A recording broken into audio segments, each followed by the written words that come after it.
Dave DeBaker. Hi, Dave. Mark, good to be back. Welcome back. How's it going? Good. Dave's also English professor at JC, and I believe today's the last day of the term. Saturday, technically, yeah. But yep, today was my last in-person class today. So Nice. yeah, it's always this is like for me, it's like this is, especially the way that I structure things. It's like I see everything at the end. Like I see their progress at the end, and it's just like you can start to see their light bulbs going off in their head, and they're learning. It's really it's like the best time of the year for me right now. It's just like it's followed by the worst time because I got a lot of grade to do this weekend. But it's a lot of fun these last few weeks where you're just seeing them go, oh, okay, I am doing good, like that stuff. It's really nice. Do you leave the class on the last day with cliffhangers for the students? With cliffhangers? Yeah, I go, your grade will be, and then I pretend I fall over dead. No, I don't know. No, I mean, the cliffhanger is what's their grade going to be. So I tell my students on the first day of class, I go, the great thing about this class is your grade is always up and down. You never really know until the last day of class. I go, the bad thing about this class, your grade is always up and down, and you never know what it is till the last day of class. So if you have we'll work through it together. So yeah. Mm-hmm. Campus is back wide open now. Yeah, it feels great. It's weird to see the bottoms of people's faces that you have not seen for an entire, for a whole semester. It was strange. I'm sure them seeing my face was strange, being without masks this week. And it feels like we're starting to get back to normal. Hopefully that can stay with the way things are. But for our writing classes, we're moving them into the building that they were designed to be in instead of having the students all be apart, and starting to get back to you feel the campus coming alive a little bit more. The graduation this Saturday is going to be packed full of people again. It's just going to be so nice to see so many people walking around on campus and taking part in everything. I'm looking forward to it. I'll ask you the same question I asked Matt Badke this morning. Once the masks are removed, did you determine that your class is a good-looking class or an ugly-looking class? I have the best-looking classes on campus. Yeah, I'll fight anybody who tells me I was being wrong. Yeah, let's go. Yeah, no, it is. It's you're so. The first time I did, it was bizarre. It was strange just to be without a mask in the classroom. I'd gotten so used to it. It's funny, just that short amount of time, 1 year teaching with masks on, and that's amazing. I'd gotten used to it. So, but yeah, I'm hoping it's a sign of things to come. Any recommendations for entertainment from our entertainment correspondent? Not the Detroit Tigers. I will say that. Don't spend extra money to get the Bally Sports package and then have the Tigers stink, which is what I did. So, don't do that. We got into. Did you watch Ozark? Did you ever watch that show? I did. Yeah. I'm waiting for the second half of the last season. So the second half of last season is, I believe, this Friday. I think it's tomorrow. I think it's or this weekend maybe. But I think it's April 29th. I think that's when it is. And we started. So we decided we had been waiting on for the same reason we've been waiting on the second half. But we started the first half of the last season, season 4 in 2 parts. And we were like, oh, I don't know. It was, but I'll tell you, it's great. It's the first 2 episodes. We're the 2 episodes into this 4th season, and it's outstanding. It's one of the shows. I forgot how anxiety-inducing that show is. It's so intense. Yeah, it's so intense, and we're watching it. We're just tense watching it, and in the best way. I mean that in the best way. It's a great. The performances are absolutely amazing. The acting is just it's unbelievable. Everything about it is still top notch. I hadn't been hearing much about it, but online or reading much. I think everybody was kind of waiting for the whole season to be out. But you're gonna love it. It's great. I know. Every week, of course. Please don't kill the babies. Yeah, I know. Exactly.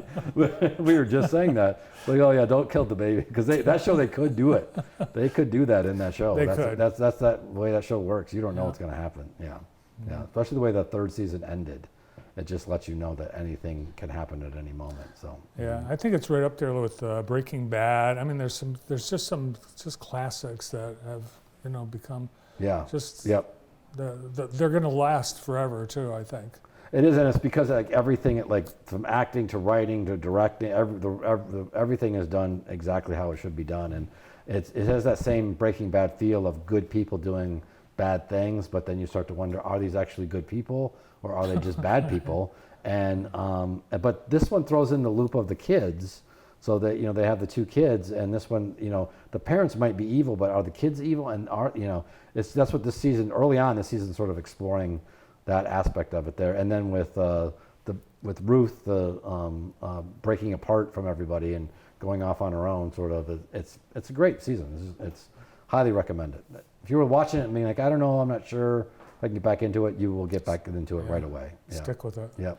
Yeah, and I think that so many of those, you've got to give it time, because there's a lot where we give up after 2 or 3. Yeah. And but you never know until it's. Yeah, sometimes you look back, you're like, why did we stop that? And then you watch 10 minutes, you're like, oh, we stopped it because it was bad. That was why. But it is slow. It's a slower paced show, but it goes fast once you really just sit down and watch it. So, yeah.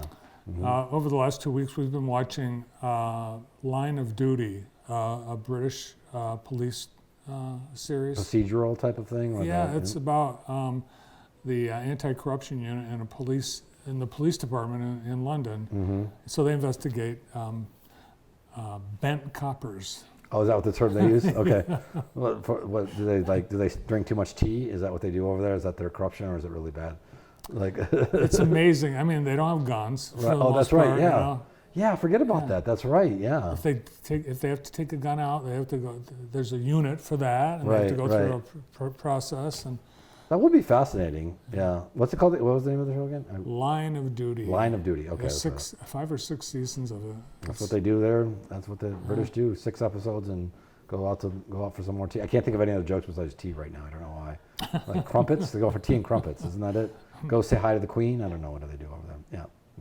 Yeah. You find yourself talking in British terms. In the accent, yeah. or in the terminology. Yeah. Terminology and accent. Take the tube. Take the lift down to the tube. Well, it's funny when they drive. It's like they're going to crash. I haven't watched a British show in a long time. That would be that would be a good one to watch. Huh? Yeah. Is it an hour long, or are they like 35, 40 minutes? Yeah. Right. And each season is a full story, 5 or 6 episodes. You got to watch the whole thing. Is it on Netflix, or is it a? It's on Amazon okay. on another Quibi or Quibi. somebody. I don't know. Could be gone the way of CNN Plus. Lasted 30 days and out. Right. Yeah. CNN Can you imagine Plus. CNN Plus, all that money, and then just pull the plug? I can't. Just give me the money yourself. I just spread it out amongst the people. Like, pay somebody to watch. Pay another $100 million to just give people money to watch your channel or whatever. I don't know, but yeah, that was. Well, it's just too many streaming services. It's just too many right now. That's the problem. We just went through we need to go through and just kind of be like, what are we paying for that we're not watching there, and start canceling. You don't things. even know what you're paying for. Yeah. Chris Licht, the new head of CNN, who takes over from Jeff Zucker next week, he actually worked at CBS, and I got to meet him when he was at CBS a few years ago. Oh yeah. And he's the one that pulled the Oh, Yeah. So that's right. I forgot about the shakeup there. So it wasn't even his baby. So he's like, let me get the new owners come in, get this out. Discovery, and Yeah, they say, that makes sense. Yeah, that makes a lot of sense. goodbye. They didn't even give it I don't know anything about it. They didn't get a chance to grow, but I think I heard like Peacock is losing a fortune. I could be wrong about that. It seems like that's something I heard. Like they're all losing money, which is okay for a period of time, but how long can you sustain that loss? I don't know. And Netflix is losing subscribers, so yeah. Are we out of time? Nope, out of time. Oh my. All right. Well, we'll have fun with the graduation Saturday. I will. I'm looking forward to it. It's great to see it. You'll be in your robe, so at least you'll be warm Yes, and outdoors on and my Saturday. thermals. All right, well, good luck at the graduation. Thanks for your insight, and thanks for coming in. Thanks for having me. Entertainment correspondent, Dave DeBaker. That's it for today. Don't forget all the things happening